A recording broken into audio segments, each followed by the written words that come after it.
La Bible nous dit clairement que l'écriture ne peut pas faire l'objet d'une interprétation particulière. Donc, en disant que là, que Dieu est en train de parler de la fiancée et non de la femme mariée, alors il faut retourner dans Matthieu au chapitre 1. Verset 18 dit, voici de quelle manière arriva la naissance de Jésus-Christ. Marie, sa mère, ayant été comment fiancée à Joseph, se trouva enceinte. Vous comprenez? Marie, ayant été fiancée à Jésus-Christ, se trouva enceinte par la vertu du Saint-Esprit. Pas ayant été mariée à Joseph, hein, ou bien, mais ayant été fiancée à Joseph, se trouva enceinte par la vertu du Saint-Esprit avant qu'ils eussent habité ensemble. Donc, ils n'étaient pas encore mariés. Le mariage n'a pas encore été célébré, mais ils étaient en fiançailles. Alors, regardez ce qui va se passer. Joseph, son époux, aïe. On dit ayant été fiancé. Est-ce que le mariage a été déjà célébré? Ça a été consommé. Mais la Bible dit son époux, Joseph son époux, qui était un homme de bien et qui ne voulait pas la diffamer, se proposa de rompre secrètement avec elle. Donc c'est là que Dieu donne l'opportunité de rompre. Parce qu'en réalité, le mariage n'a pas encore été consommé. Et dans la tradition juive, il n'est pas permis qu'il y ait des relations sexuelles entre l'homme et la femme avant le mariage. Si vous faites ça, c'est une abomination. On va vous lapider et vous allez mourir. Vous comprenez ça? Si c'est la femme qui allait faire chaud là, on va la prendre et la lapider. C'est pour éviter que Marie soit lapidée. Donc, puisque Joseph et Marie n'ont pas encore habité ensemble, et Joseph sait que lui n'a pas péché avec Marie pour avoir des relations sexuelles avec Marie, donc c'est Marie certainement qui l'a trompé pour aller sortir avec un autre homme. C'est ce que Joseph lui pense. Et Joseph sait que comme ça là, si la chose est révélée devant le peuple juif, alors ce qui va se passer est qu'on va lapider Marie. Parce qu'elle l'aime, et il aime du moins, et il est un homme de bien, il ne peut pas supporter quand bien même Marie, lui pense que Marie l'a trompé. Et il se dit donc, même s'il arrivait que Marie l'a trompé, lui ne peut pas supporter qu'on la lapide et qu'on la tue. C'est pourquoi il a voulu rompre secrètement avec elle. Et voilà maintenant ce que Dieu va dire.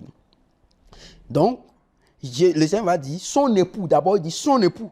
Alors qu'ils n'étaient pas encore, ils n'ont pas encore consommé le mariage. Donc, c'est en ce moment, à partir de lorsqu'ils sont encore en fiançailles, Dieu dit époux et épouse. Tu vois? Mais Dieu leur donne l'opportunité de rompre encore parce que le lien de sang n'est pas encore établi. Parce qu'au travers des rapports sexuels, le lien de sang est établi et Dieu ne permet pas qu'il y ait rupture. C'est pourquoi il dit je hais la répudiation. Dieu hait ça. Dieu n'a pas donné l'opportunité à quelqu'un de faire quelque chose qui hait. Ce n'est pas possible. Pour rien au monde. Le Dieu qui pardonne tout péché, comment il va dire maintenant à cause, ne serait-ce qu'à cause de l'impudicité? Non, l'impudicité dont il s'agit ici, c'est l'impudicité présumée que Joseph pensait que Marie avait commise. Vous comprenez? Donc, parce que Joseph pense que Marie a commis une impudicité. Il a commis l'adultère en allant. Parce que Dieu l'appelle époux et appelle Marie aussi épouse. Quand bien même le mariage n'est pas encore consommé.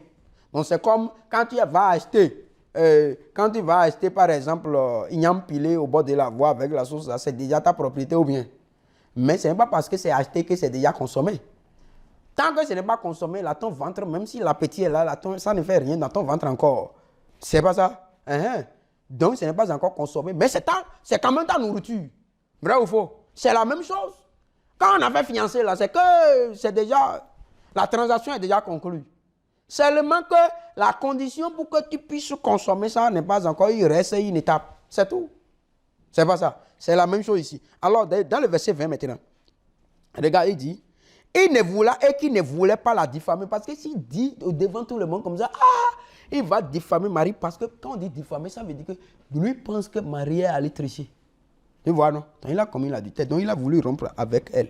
Et maintenant, se proposa de rompre secrètement avec elle. Verset 20. Comme il y pensait, voici un ange du Seigneur lui apparut en songe et dit, Joseph, fils de David, ne crains pas de prendre avec toi Marie quoi? Marie quoi? Ta femme! Mais ils ne sont pas encore... Le mariage n'est pas encore consommé.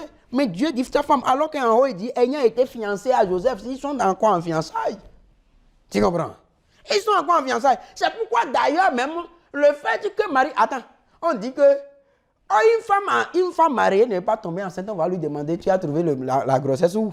Parce qu'il n'y a rien à faire. Si une femme mariée tombe enceinte là, ça, si ce n'est pas pour son mari là, c'est entre Dieu et elle seule qui sait. Mais c'est là qu'elle est trichée. Sinon, tout le monde sait que c'est la grossesse de son mari. On est d'accord? Mais donc, c'est parce que la Bible dit, parce qu'ils ne sont pas encore habités ensemble. Donc, comme ils n'ont pas encore habité ensemble, il n'y a rien entre Marie et Joseph qui puisse entraîner grossesse. Donc, Marie, tu es allé trouver cette grossesse à où? C'est ça la question de Joseph. Est-ce que vous comprenez? Donc, ils n'ont pas encore. Et pourtant, Dieu l'appelle Dieu. Parce que quand l'ange parle pour dire ta femme, donc c'est Dieu qui est en train de parler, oui ou non? Parce que l'ange parle le langage de Dieu. Et il dit, marie ta femme. Et il dit, ne crains pas de prendre avec toi, marie ta femme. Ce n'est pas... Attendez, si c'est un prophète ou quelqu'un qui venait dire ça, on va dire non, ça c'est lui. Mais c'est l'ange de Dieu qui parle comme ça. Qui dit ta femme. Mais il dit qu'ils étaient fiancés. Mais il dit ça, ta femme. Donc ils étaient en fiançailles, mais c'est sa femme. Car l'enfant qu'elle a conçu vient du Saint-Esprit. Voilà. C'est la Bible ici. Et c'est dans le même livre de Matthieu que Dieu appelle un homme et une femme fiancés, époux et femme. Oui ou non? Alors, et il veut rompre. Donc, quand nous lisons la Bible, parce que la Bible n'est pas se contredire. La Bible n'est pas se contredire. Et nous avons vu, Jésus ne peut pas aussi se contredire. Quand il dit que moi, il nous a dit de donner l'aide de répudiation, tout ça, il dit c'est à cause de la dureté de vos cœurs. Sinon, au départ, il n'en était pas ainsi. Parce que il dit que ce que Dieu a uni, que personne ne sépare. Dieu les a déjà unis. L'union dans le mariage est consacrée par l'acte sexuel entre le mari, l'époux et l'épouse. C'est ça. Donc quand c'est là, Dieu ne peut même... La preuve est que, regardez, vous pensez que quoi? Adam et Ève là, quand le péché est arrivé là, est-ce que vous avez vu Adam et Ève a péché, non? Oui ou non?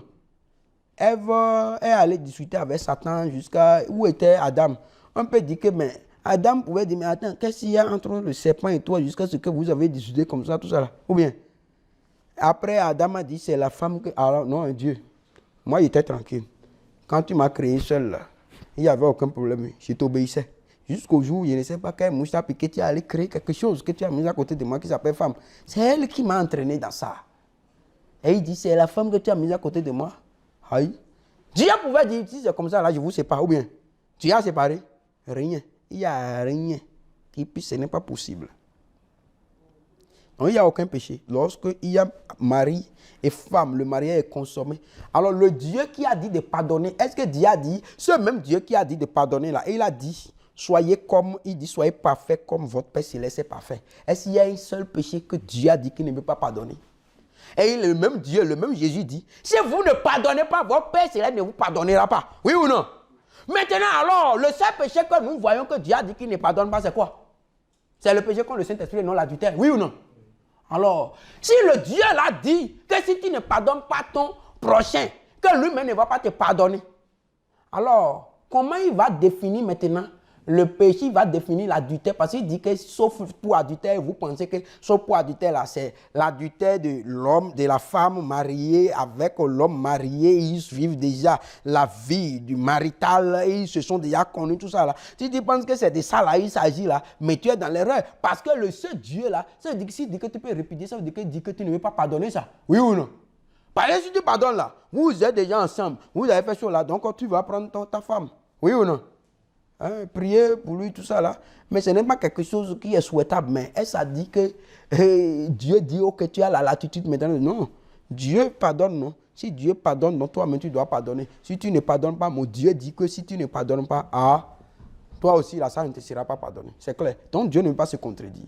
La seule chose, donc l'opportunité, quand il dit sauf pour cause d'impudicité, là, c'est quoi? Pour cause d'impudicité, vous êtes encore en fiançailles. Alors, la Bible dit que Dieu nous a appelés à la liberté, non? Ou bien, alors, vous êtes encore en fiançailles. Et maintenant, il n'y a rien eu encore entre vous. Et maintenant, elle est allée faire ça. Ça veut dire quoi? Ça signifie beaucoup de choses, non? Ça signifie que peut-être elle ne t'aime pas. Quelqu'un d'autre la plaît plus que toi. Ceci, cela. Mais comment vous, il n'y a rien eu encore? Quelqu'un d'autre a déjà consommé le mariage. C'est ce que ça veut dire. Tu comprends, non? Quelqu'un d'autre a déjà appris. C'est comme tu as déjà appris. Écoute, le problème, c'est quoi? Toi-même, tu es allé prendre Ignam Piré. Et tu as déposé, tu as faim. Et c'est sur la table. quelqu'un vient prendre derrière toi et il mange. Tu fais comment maintenant? Tu vas lui arracher le lien pilé de son ventre pour dire donne-moi mon lien pilé, tu vas prendre pour remettre dans ton ventre. Tu vas faire comme ça. Hein? Donc c'est vomi que tu vas prendre pour manger. Quelqu'un fait ça? Donc ce n'est pas la répudiation au vrai sens du terme comme on le fait, on est déjà marié. C'est la guerre là. Dans ces conditions, ce serait une question de manque de pardon. Que Dieu vous bénisse.